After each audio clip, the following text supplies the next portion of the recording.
بڑے گھر میں رہنا بدن کی خواہش نہیں ہے. بدن کو سونے کے لیے اتنی ہی جگہ چاہیے جتنا بدن کا قد ہے. بدن کی خواہش میں بڑا گھر بڑی گاڑی بدن کی خواہش نہیں ہے. اکاؤنٹس میں بہت زیادہ پیسہ ہونا یہ بدن کی خواہش نہیں ہے، یہ نفس کی خواہش ہے. نفس وہ سوار ہے جو بدن کے گھوڑے پہ بیٹھ کے اس کو خواہش کے تازیانے سے دوڑاتا ہے. جسم تھک جاتا ہے، نفس کی خواہشیں پوری کرتا کرتا، کیونکہ نفس حاکم ہو جاتا ہے بدن پہ.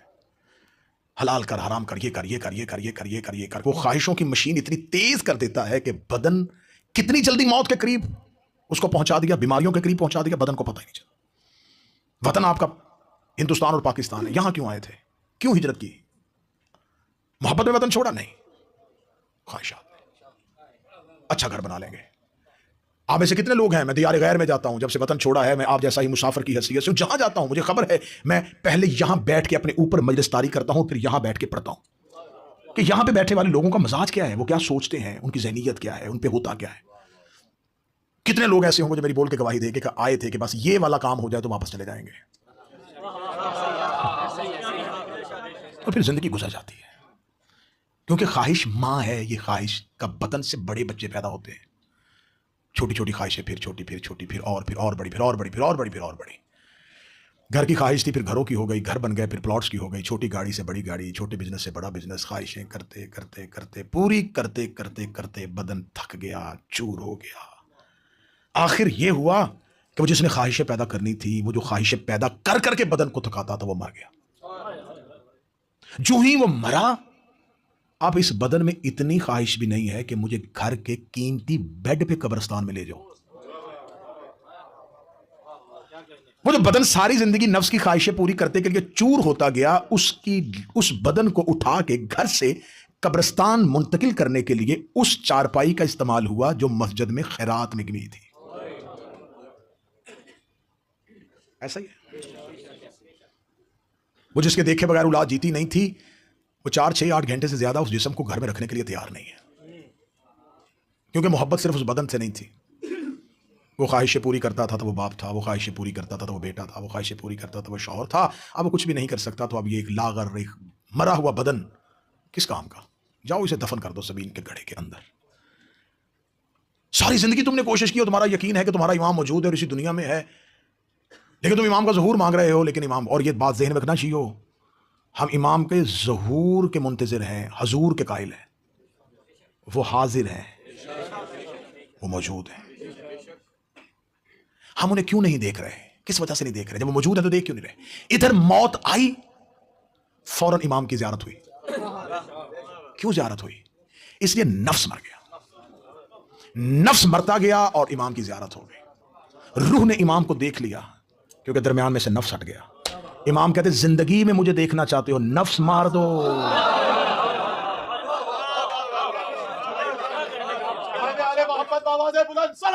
اللہم صلی اللہ علیہ وسلم. نفس کی موت، امام سے ملاقات.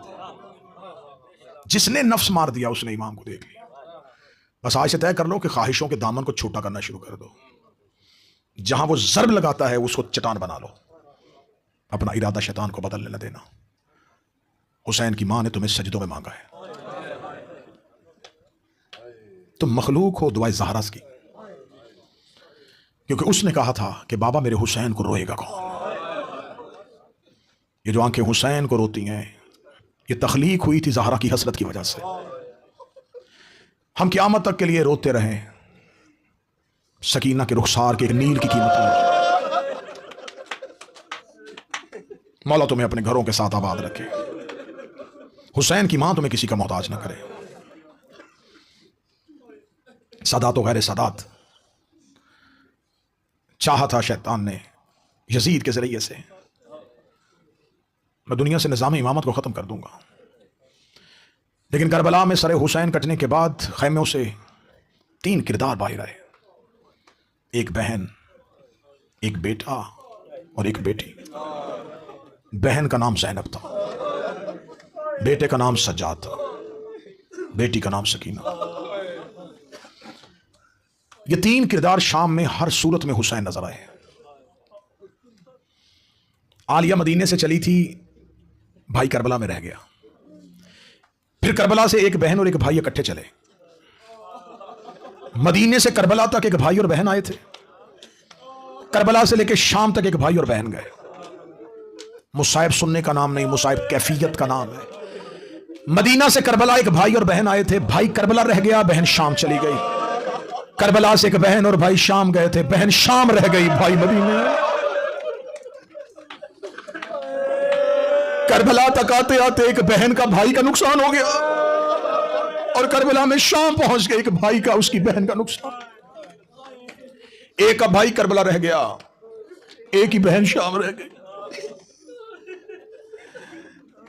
وہ جو کربلا تک آئی تھی وہ پردے میں آئی تھی. اس کی ردا لٹی تھی اس کے بھائی کے قتل ہونے کے بعد. یہ حوصلہ ہے سجاد کا. میں ماتمیوں کے لیے جملہ کہوں گا تمہارے ماتم کے لیے. عباس سے زیادہ بہادر کا نام سجاد ہے. عباس سے زیادہ شجاعت ہے سجاد. اگر کوئی کہے دلیل کیا ہے، میں دلیل دیتا ہوں. سجاد کی جگہ عباس ہوتے پہلے ہی موڑ پہ مر جاتے. یہ حوصلہ سجاد کا تھا، یہ حوصلہ امامت کا تھا. ہر موڑ پہ بہن رو رو کے کہتی رہی سجاد مجھے چلتا ہوا دیکھ. یہ حوصلہ سجاد کا تھا جس نے بہن بازاروں میں زخمی ہوتی دیکھی، جس نے بہن بازاروں میں تڑپتے ہوئے دیکھی. میں منبر پہ دعا کر کے جا رہا ہوں، مل کے آمین کہنا. دعا کرو کوئی بہن بھائی کے ساتھ قید نہ ہو. سادات و غیر سادات مجھے معاف کر دینا. یہ حسین کی وہ 4 سال کی بیٹی تھی جو 4 سال کی عمر میں ام المصائب تھی. تمہارے گھر میں بھی بیٹیاں، مجھے بول کے بتاؤ کسی نے کبھی کوئی 4 سال کی بچی دیواروں کے سہارے پہ چلتی دیکھی ہے؟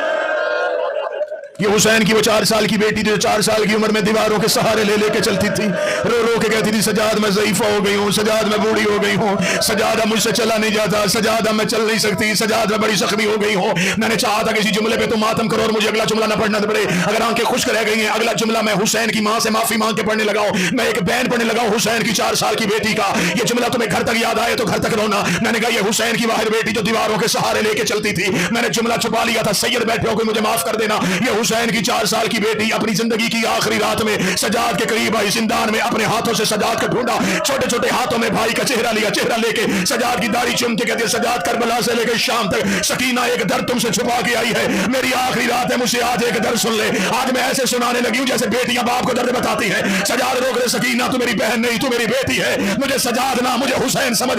سکینہ نے سجاد کے گلے میں باہر ڈالی، رو کے کہتی ہے مجھے تیری غربت کی قسم مجھے اب تیرا چہرہ نظر نہیں آتا. سجاد میری آنکھیں اتنی پھٹ گئی ہے، سجاد انہوں نے مجھے چہرے پہ اتنا مارا ہے، سجاد میری آنکھیں اتنی زخمی ہو گئی ہے، سجاد مجھے تیرا چہرہ نظر.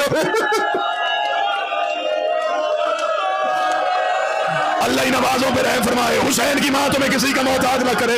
وہ شب جمعہ چیخے مار کے رونے والوں رو رو کے کہتی سجاد میرا چہرہ بڑا زخمی ہو گیا ہے.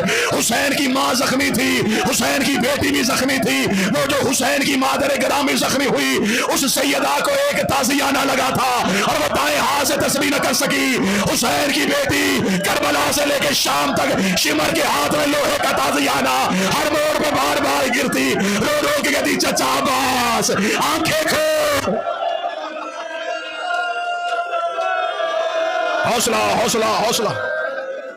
صرف مجھ سے سن لینا اس بہن اور بھائی کی محبت کی 2 باتیں.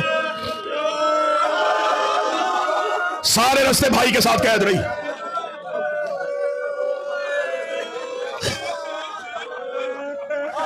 وہ جو مرنا چاہتا تھا وہ زندہ رہا، وہ جو جینا چاہتی تھی وہ مر گئی.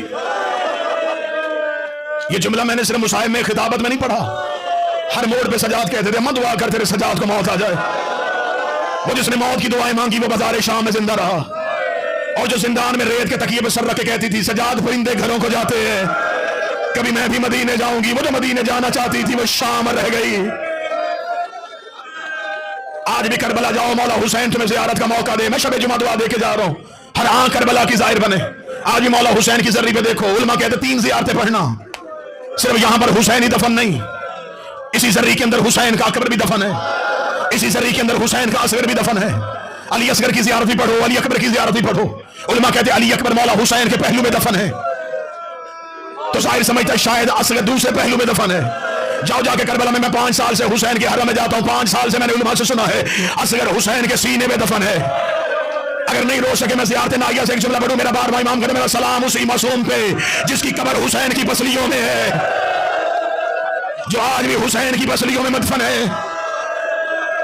بیٹے کربلا رہ گئے, بیٹی شام رہ گئی.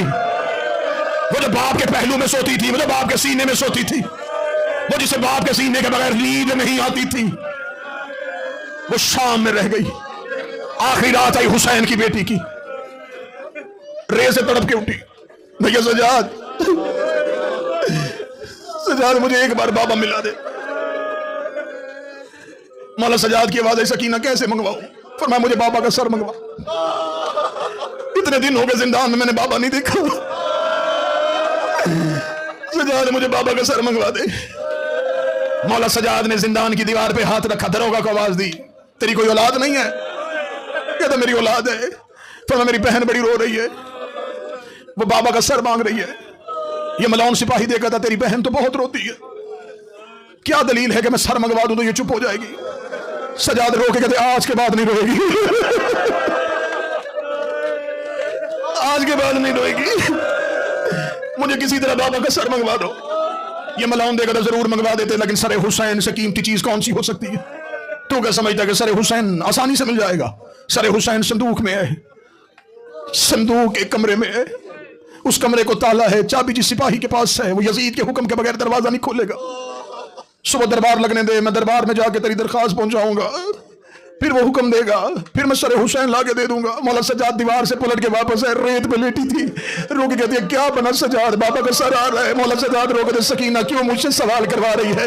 دادی نے حق مانگا تھا, انہوں نے نہیں دیا تھا. دادا نے ممبر مانگا تھا, انہوں نے نہیں دیا تھا. اصغر نے پانی مانگا تھا, انہوں نے نہیں دیا تھا. زینب نے چادر مانگی تھی, انہوں نے نہیں دی تھی. مجھ سے بار بار سوال نہ کروا. رو کے رے سے تڑپ کے اٹھی, رو کے کہتی ہے اچھا اگر تم سوال نہیں کرتا پھر میں اپنا اختیار دکھاتی ہوں. زخمی حسین کی بیٹی اٹھی, جو بیٹی والے بیٹھے, مجھے جملہ معاف قدرت دیوار پہ سر مارا. سکینہ کا بال سرخ ہوئے لہو سے, رو کے منہ آسمان دے, بابا تیری بیٹی تجھے بلا رہی ہے. اتنا کہنا تھا, سر حسین صندوق سے باہر آیا, زندان کی چھت پہ حسین کا سر آیا. علی کی بیٹیوں نے سر حسین کو آتا ہوا دیکھا, کسی بیوی نے ہاتھ پھیلائے, کسی نے جھولی پھیلائی. سکینہ زندان کی ریت پہ لیٹ گئی, رو کے کہتی بابا بلایا بھی میں نے ہے, آنا بھی میرے پاس. بابا ہاتھوں پہ نہ آنا, بابا جھولی میں نہ آنا. بابا آج تک میں اپنا سر تیرے سینے پہ رکھتی رہی ہوں, لاج اپنا سر میرے سینے پہ لے کے آ. سر حسین بیٹی کے سینے پہ آیا, چھوٹے چھوٹے ہاتھوں سے لہو صاف کیا. رو کے دی آنکھیں کھول, میں تجھے تماچوں کے نشان دکھاؤں. آنکھیں کھول, میں تجھے کانوں کا لہو. اجروں کا میں نہ لاج سے کمال